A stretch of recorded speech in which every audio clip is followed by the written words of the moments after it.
Basta maka-experience lamang ta, okay ra. Ay! So siyempre maayong hapon sa inyo tanan sa mga followers nako. So ni ako dili sa bandalan para makasakay ako ng Hilux. Og shout out to kag kuya. Shout out ya.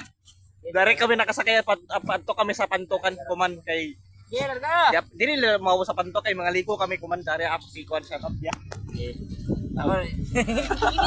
Ikaw na. Out ya. Guwapo ninyo guys. Santos Cagayan dia sa inyo karon. So siyempre salamat sa inyo mga kuya o uncle.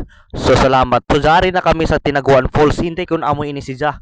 Kay grabe na mo hana kunain ang pintat Tinaguan Falls. Murag hamok mo yung mga falls pero mga di lang maluksuhan kay dili karadyo layom. So dari na kami nagkuan na kami nag-work. Pasingod kami sa kuan Tinaguan Falls iya Taglaong. So murag lisod-lisod ang dayan nga ako barkada si Justin tanawa. Naglisod siya pagsaka sa bukid. Di lalim magbaklay sa bukid. So amoy ni tubig guys in taon. Pagkalabli dari nag-awas-awas ra grabe. Pagkatig daw siya grabe makalaong lamang ta. Woohoo! Di na lamang ta muuli jari ra siya. Stilan lamang. Wahay jari ra o.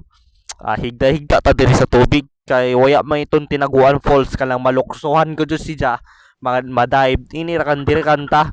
So waya ra kang kami pinakatumoy na bukid kay base mo lapos kami sa Benlorte. Oo kay alas 10 ini ng buntag og nakauli kami alas 1:00. Grabe kakapi magbaklay sa bukid di lalim awara ko sundalo uno ka mahitabo sa amo ug sa grabe dire lang kami taman. Oo tinuod na maka-relax la lamang ta ini kay grabe katignaw si Ja. Amura si Ja ice.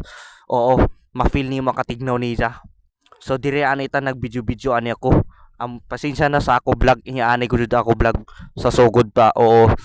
So watch lang kamo kay amura jud ani ako vlog. So malipay lamang ta kay gabi katignaw. Oo. Enjoy lamang te amoy ni tubig.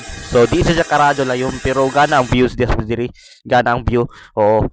So dari ako so simpre dari sa kapos pero na murag na kuan na tabunan ng kahoy so diri ta nagkuan nagpa ligo-ligo anita para fresh pa paguli. So kagana siya guys pero ladyo to sa vlogi amura na nasipit nagbaktas ka sa nasipit punto ka ladyo. So daghan imo maagyan ng bato magsaka-saka pa ko. So amura to guys salamat sa inyo.